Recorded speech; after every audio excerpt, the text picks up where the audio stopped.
हम अब दोबारा से जा रहे हैं अम्मी के यहाँ। ड्रेस मेरे घर पे थे दोनों, और कैब की तबीयत भी रात को बहुत ख़राब हुई थी, तो मेहंदी से हम अचानक ही घर आ गए थे क्योंकि कैब बहुत ज़्यादा रो रहा था। पता नहीं उसे क्या हो गया कि अब सुबह उठा तो माशाल्लाह माशाल्लाह अल्लाह का शुक्र है, फ्रेश लग रहा है मुझे।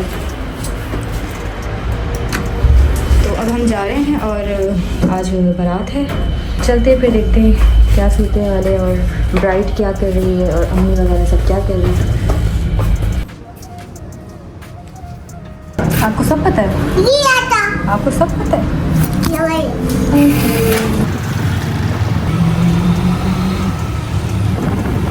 शादी वाले घरों में अमूमन होता ये है कि रात में सोते बहुत कम हैं और शोर शराबा और बातें चल रही होती है। तो यहाँ भी यही हाल था, लेट सोए थे ये लोग। मेहंदी से आने के बाद भी मेहमान वगैरह थे और लेट गए थे सब। तो अब यहाँ पे नाश्ता वगैरह चल रहा था, शुरू नहीं हुआ था। घर की सफाई हल्की फुल्की चली थी। ये देखें मेहंदी अम्मी की बड़ी प्यारी लगाई थी उसी ने जिसने हुमैरा को लगाई है, और इसकी मेहंदी का भी कलर बड़ा अच्छा है जो मैं आपको दिखा चुकी हूँ।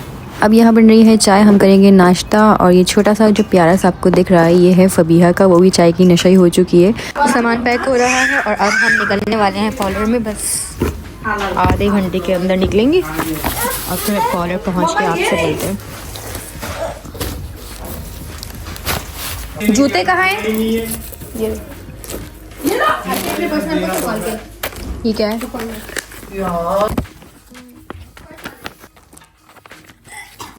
ये है बुकिंग की स्लिप। अब रखते हैं ड्रेस इस सूटकेस में, और दुआ है कि आज का मेकअप हम दोनों का ही अच्छा हो। दुल्हन का सबसे मेन होता है कि उसका अच्छा मेकअप होना चाहिए। वैसे तो रिव्यूज़ बहुत अच्छे हैं इम्पेरियल के, और मैं अपना भी थोड़ी सी मुझे टेंशन ये है कि मेरे फेस पे हर मेकअप सूट नहीं करता। जैसे कि मेहंदी में मुझे गई तो मैं इंसान बनकर थी पार्लर में, लेकिन निकली मैं फिर डायन बनकर थी।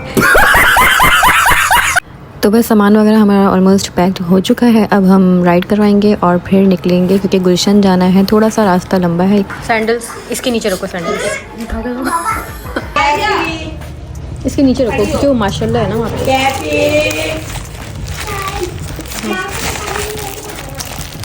बस और तो कोई चीज़ नहीं है। अच्छा मेरी बात सुनो, ये रखो ना अपॉइंटमेंट का। हाँ ये मेरे पास मेरे बैग में रखो। 1 hour later. ये जो आप शॉपर देख रहे हैं ये है बिरयानी का डब्बा, जो हम अपना बंदोबस्त पूरा करके गए थे कि भूख लगेगी तो खा लेंगे, क्योंकि मेहंदी वाले दिन जब हम पार्लर गए थे वहाँ बहुत ज़्यादा भूख लगी थी। और फिर ऐसी नसीहत हुई कि सोचा कि अब ये गलती नहीं करनी कि मुंह उठा के बस चले गए और खाने पीने का कोई बंदोबस्त नहीं किया, क्योंकि पार्लर वगैरह में काफ़ी ज़्यादा टाइम लग जाता है। तो थोड़ा बहुत हल्का फुल्का खाने पीने का सामान होना चाहिए। लेकिन बदकिस्मती से आज जब हम खाने का सामान साथ लाए हैं तो आज भूख ही नहीं लगी। शाबाश बेटा। अब यहाँ पर मेरी स्लिप बन रही है क्योंकि मेरी बुकिंग वगैरह नहीं थी। अचानक ही मेरा एक दिन पहले ही प्लान बना यहाँ आने का। 2 hours later. ये जी दुल्हन साहिबा हो गई है तैयार। माशाल्लाह बहुत प्यारा लुक आया है और बहुत जल्दी तैयार कर दिया। हम लोग तकरीबन आए थे 3:30 बजे और इस वक्त 6 बजे तक बिल्कुल रेडी थे। लेकिन हम स्लो खुद ही करवा रहे थे सब कुछ क्योंकि हमारे पास टाइम बहुत ज़्यादा था और 7 साढ़े 7 तक हमने पहुंच जाना था हॉल में, तो टाइम बहुत था। ये हम 6:45 पे नीचे भी आ गए थे और ये माशाल्लाह रह गया था। मैंने सोचा ये बांध लेते हैं। उसके बाद फिर मैंने राइड करवाई और हम बैठ के आकर गाड़ी में, यानी कि अभी 7 भी नहीं बजे हैं और हम निकल गए हैं हॉल के लिए। A few moments later. हम पहुंच गए हैं हॉल के बाहर और यहाँ पर बिल्कुल सन्नाटा है, कोई बंदा नज़र नहीं आ रहा सिवाय इस एक बंदे के। ये है नफीस लॉन जो है नाज़िमाबाद नंबर 4 में, यानी कि मैं जहाँ रहती हूँ उसके बिल्कुल अपोजिट है और मेरे लिए बहुत करीब था। लेकिन फ़िलहाल ऐसा कोई सीन नहीं था कि घर से निकली और फ़ौरन ही यहाँ आ गई। फासला तो 2 कदम का था मगर सफ़र बड़ा लंबा तय करना पड़ा। अब यहाँ पर सिर्फ मैं हूँ और हुमैरा है। मैंने अक्सर को कहा था तुम जल्दी आ जाना ताकि हम अपनी थोड़ी सी पिक्चर्स ले लें। सारा दिन तो भूख नहीं लगी, लेकिन अब यहाँ पहुँचने के बाद भूख लगना शुरू हो गई है। मेरी नज़र बिरयानी के डब्बे पर मुसलसल है मगर मुझे मौका नहीं मिल रहा खाने को। आप चेहरा भी लेना है ना, ये सारे बस ऐसे ही बनाता रहो, सब बनाओ। हाँ ऐसे ही हाथ रखो, ऐसे ही हाथ रखो, मुहारी का। आ रही हूँ। भूख जब शदीद नाकाबिल बर्दाश्त होने लगी तो हमने सोचा 2-4 चम्मच खा ही लेते, लेकिन कैमरा मैन हाथ धो के पीछे पड़ गया था, आवाज़ें लगाया जा रहा था, तो मैंने भी चम्मच छोड़ दिया और वो भी जल्दी जल्दी 2 नवाले मार के भाग गई, वरना उसका बस चलता बिरयानी खाते हुए भी शूट कर लेता। यहाँ पर जो बहन भाई साहब पहुँच चुके हैं और फिर यहाँ इन दोनों का शूट शुरू हो चुका था। कपड़े आपके यहाँ नहीं, आप ऐसे आ गए हॉल में। आप माशाल्लाह कितना कैफ देखो, यहाँ देखो। पार्लर में शर्म आ रही थी इसके कपड़े देख देख के, इतने गंदे तरीके से लाए। मेहमान तकरीबन हमारे करीबी जितने भी थे वो सब आ चुके हैं। अम्मी भी आ गई और कैफ वैसे ही गंदी हालत में आया था, जैसे आपने देखा। मैंने यहाँ पे से कपड़े पहनाए, पहन नहीं रहा था, तो भाई ने इसे डांट के पहनाया। और फिर तकरीबन सारे मेहमान आ गए थे। अब वेट है बारात का, और यहाँ पर ये मैडम साहिबा नाराज़ होकर बैठी हुई थी कि मुझसे कोई बात नहीं कर रहा। काफ़ी देर हो गई, इसके बाद भी ये ऐसे ही स्टिल बैठी हुई है नाराज़ होकर, ना मान रही ना किसी से बात कर रही है। बारात के इस्तकबाल के लिए सारी तैयारी मुकम्मल है। बस जैसे ही बारात आएगी तो फिर मैं आपको दिखाती हूँ क्या हालात। फाइनली बारात आ गई है।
एंट्री हो चुकी है। अब दोनों कपल स्टेज पे बैठे हैं और यहाँ पर कैफ को बड़ी भूख लगी थी। ये वॉन्टन के लिए रो रहा था, तो एक वॉन्टन कहीं से पकड़ा। फिर हमने यहाँ पर दूध पिलाई की रस्म करनी थी।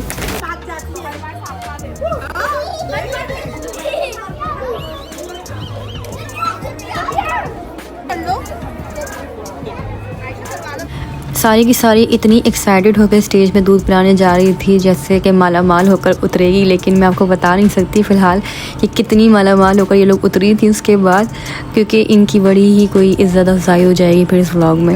बहरहाल ये फिर जाकर स्टेज में बैठी, उसके बाद दूध पिलाया हमारी भाभी ने, और दूध पिलाने के बाद इनको बहुत बड़ा इनाम मिला, और वो इनाम इकराज़ है।